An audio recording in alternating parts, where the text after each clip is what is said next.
One of the first things that happens, or at least should happen, when you come in contact with an agent during a real estate transaction is they should explain to you agency and how it may impact you during the transaction.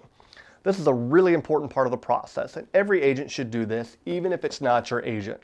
This is the Terms, Tips, and Tricks for Real Estate, episode 130 on agency, and we're going to be doing this as part 1 in a 5-part series. The North Carolina Real Estate Commission requires this explanation. The Commission created a brochure and a form that explains this. The brochure and form are often referred to as the Working with a Real Estate Agent brochure and can be abbreviated WWREA.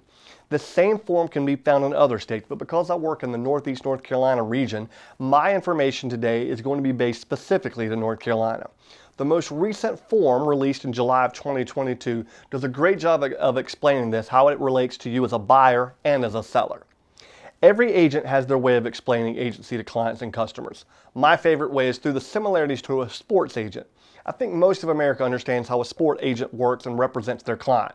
The main objective of a sports agent is to get the best possible deal for their client. They are working for the star and should always have their best interest at heart. The athlete is considered the principal, and their agent should do what is best for their client. The same is true of a real estate agent. Their job is to make sure the client is getting the best possible deal. The client should have all the decision-making ability. The agent is supposed to advise and guide based on their expertise and knowledge, but should never make a final decision. That's the job of the client. The client makes the decision and the agent carries it out. Agents have to be given permission to act on the client's behalf. In next week's post, we're going to be talking specifically about that process. An ethical agent should always make it crystal clear who their client is.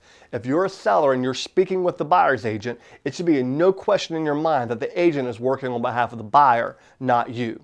Always remember who is working for who. There's also different types of agency. One that most people are familiar with is the power of attorney.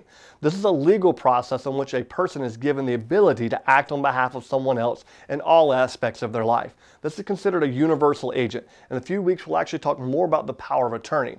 This agency agreement is common with military families that when one spouse is deployed. While deployed, that spouse can sign paperwork and legal documents on behalf of the deployed spouse. That signature is just as valid as the actual person's signature.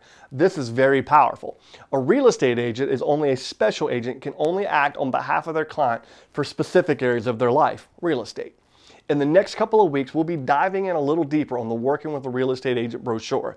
There's also a video on my YouTube page where I walk you through the brochure step by step. It's a little older video and I'm working on an updated version now, but the information is still very accurate.